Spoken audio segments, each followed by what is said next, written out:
Hi, this is Michael Shevack, and welcome once again to God Search.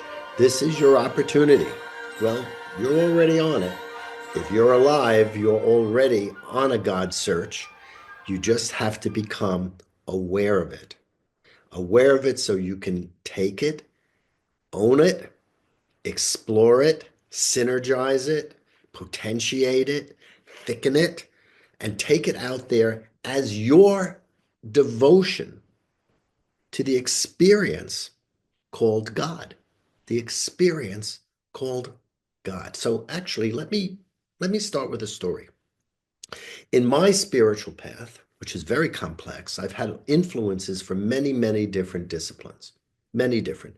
One of those was the East Indian meditation and yoga and that kind of thing. Well, this stuff is very deep. Very, very deep. You learn these disciplines and you think it's just, okay, it's a discipline. I'm taking a class.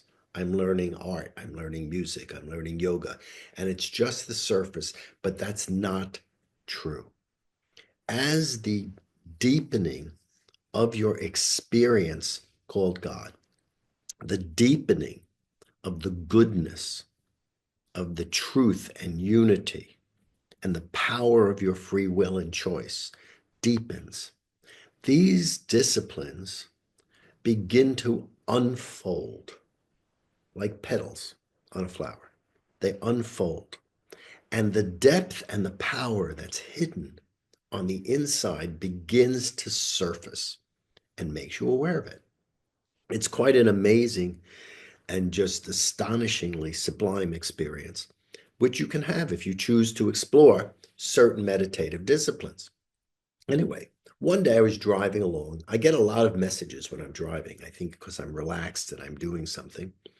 And I heard a funny little voice. And I don't speak Hindi at all, but it sounded Hindi-like. So it says to me, Upranastiva, Upranastiva.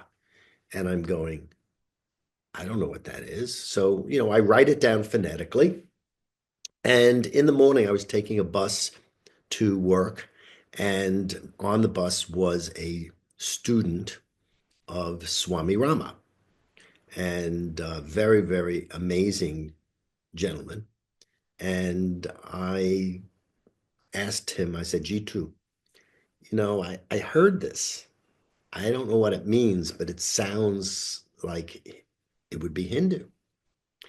And he said, Upanastiva. He says, oh, that's Hindu. I said, well, what does it mean? He said, it means upward train, upward train. Not like the trains on the earth that are horizontal. It's an upward train. Okay. And he says it means you keep moving upward, or there will be a gravity that pulls you down. So he said the purpose of Upanastiva was that you should always focus yourself towards ascending, growing. We talked about that in podcast 2. Maturing, evolving. And here we're going to use a really good basic word, improving, improving. That's relationship priority number 6. It's the last of the relationship priorities. We've gone over 5 already, but this relationship priority encourages you that in everything you think and you feel and you do, always seek continual improvement. Continual improvement in everything. Do not stop seeking continual improvement. That is relationship priority number 6. Number 6. Now, it's very important. Let me put it in context by saying that relationship priority number 6 is the sum total of everything we have done so before. Okay. In attempting to outline some basic rules and that we can follow, by which we can govern how we use our supernatural consciousness, how we use our abilities to sow and reap and create a wonderful living, breathing experience of God that's beautiful, that's true, that's filled with depths of knowledge. We have certain outlines, certain guidelines that can help us make decisions and choose wisely.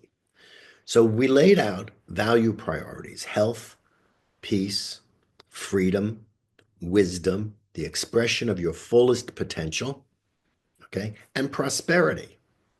And you should have health, peace, freedom, wisdom, the fullness of your expression, of the fullness of your full potential, and prosperity for yourself first, another, all others, future generations, all life and creation. And that's 5. And now we're at value priority 6. And all of the above: health, peace, freedom, wisdom, the expression of your full potential and prosperity for you first, another, all others, future generations, all life and creation, and all of that is to be expressed with an awareness and a consciousness that is always seeking continual improvement, continual improvement, upward train, upranastiva. Okay? Now, no one's perfect. We're all going to make blunders. There's no such thing as a perfect person as far as I know. I'd like to meet them. Some people believe there are perfect people and they are devoted to them, and that's fine. I've never met anyone who is perfect. So I tend to be a little skeptical, a little practical. But I've not met any, let's put it this way, any mere people who are perfect. And all we can really do is live our lives and grow. And if we are aware, seek to have improvement in everything that we do. Seek to have improvement in everything that we do. And that's relationship priority number 6. Now, you may recognize it. It's not uncommon. I mean, it is the great American tradition. We do it in what's called positive materialism, where we're constantly innovating. We're creating new techniques of manufacturing, new techniques of computers, new techniques that improve the automobile, new techniques for distributing monies, new investment tools, continuous improvement upon improvement to bring greater and greater prosperity and material well-being to everyone, right? It's, the largest market in the world, which is all humanity. You may recognize that. You may recognize that in relationship priority number 6 is a hint of what's commonly called evolution. Now, there are some evolutionists who debate whether or not evolution is constantly taking place for the continued improvement of everything, because it implies something that means that the highest of the evolutionary phase kind of pre-existed itself and everything is growing towards it. It's an idealism that many sincere evolutionary biologists have difficulties with, and we'll discuss that more in the future.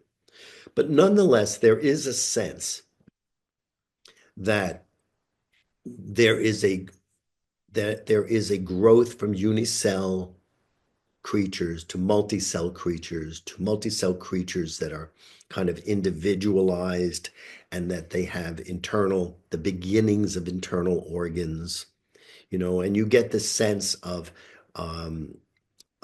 cephalization, where you get the development of the importance of the head as a dominant vehicle for control of the body. And you get this sense of the individual developing more and more capacity for intellectual development and more awareness of the entirety of the cosmos that surrounds them. You have, the seriously a cosmic human being that is born. And this is very real. Otherwise, we human beings wouldn't be exploring, the moon or the other planets, let alone releasing probes out of our own galaxy at this point. Right. So there is a sense of a growing improvement that is part of what we call the evolution of all creation.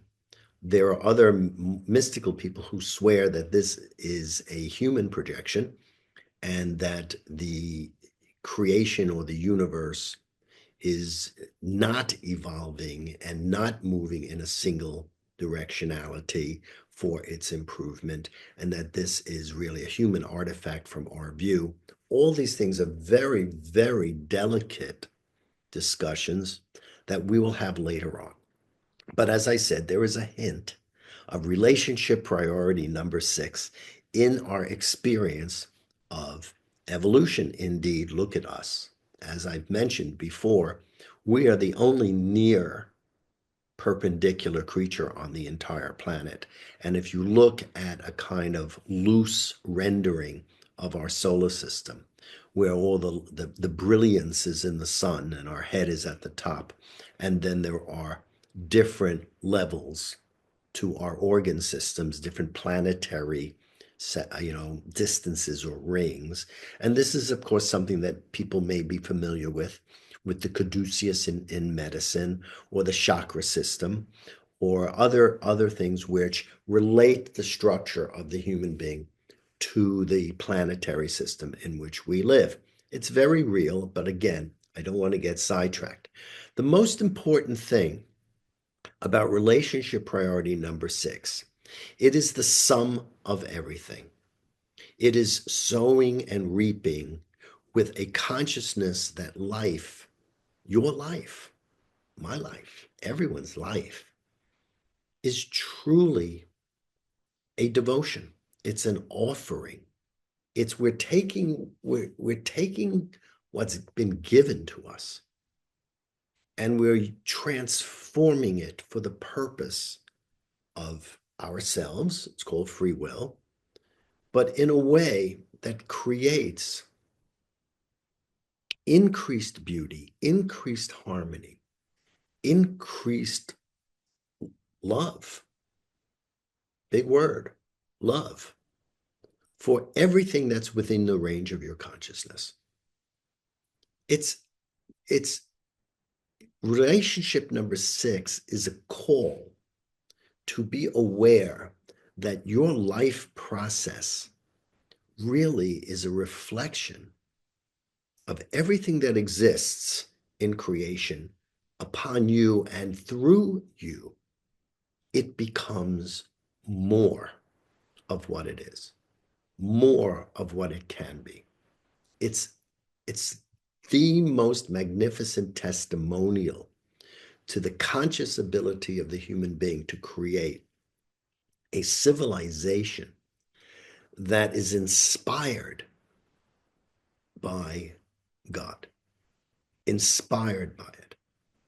The notion of a truth and a unity and a conscious causality, or the creator being reflected in and upon us who are made in the image and likeness of God, and that we take the raw rudiments of this world and we shape them as a religion.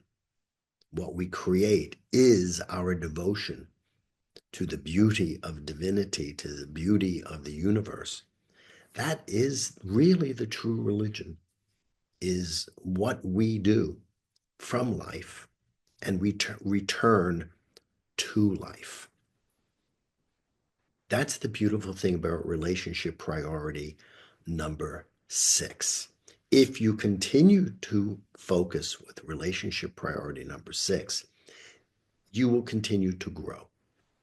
You will not hit plateaus that will get you stuck, where you feel you are treading water and not going anywhere. Everyone has had that uncomfortable feeling of you reach a certain point and you don't know where you go. And you start to worry and you feel the retrograde and the pull down of gravity, and you don't know how to get your momentum to keep moving upward in an upward train.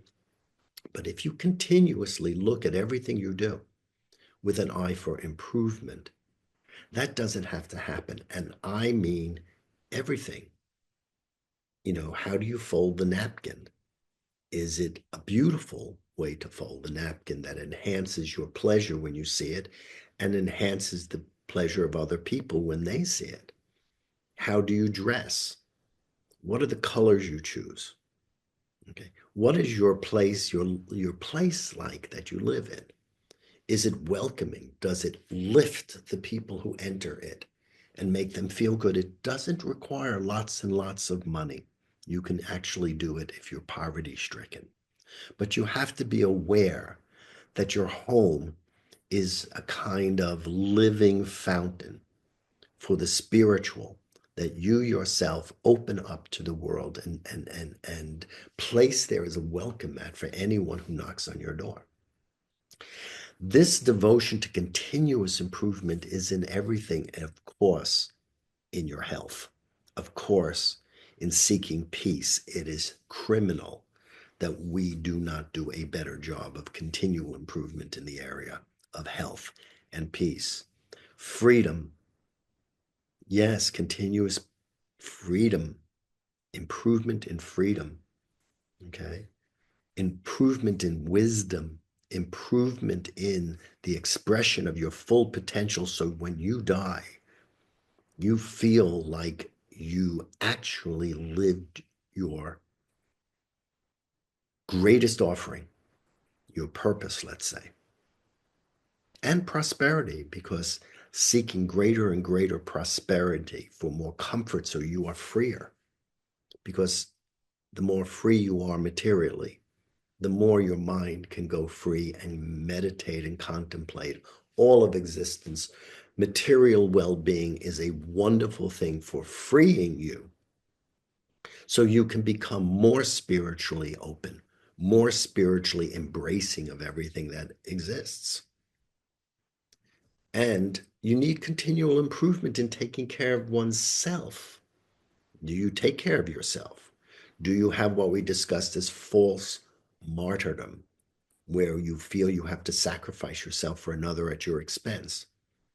Can you include improvement in charity, in taking care of another person, in making more refined business deals that elevate the other party and elevate you and elevate your community that you're in? Are you improving future generations? Are you using your eyes so that you're not myopic? All right. And you're considering the effect of what you're doing in your livelihood on, 4, 5, 6, 7 generations or more, as much as you can possibly say. And are you enhancing all life and creation on the planet, or causing despeciation by eating whole species out of existence, you know, taking their homes away and thinning the glory of life that we have been given here? And well, there are ways to improve upon improvement too. We'll start off being very coarse, dealing with very, very kind of broad strokes. Well, I'm not going to do this, I'll do this, that's better.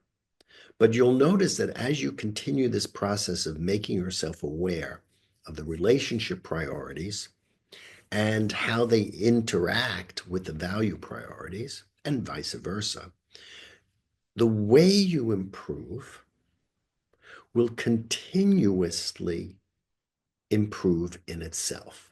It will be more subtle. It will have grosser elements, this, not that, but you will be able to play with it more, nuance it more. It will be a science that is artful and an art that has science. There will be lines in it, there will be love in it.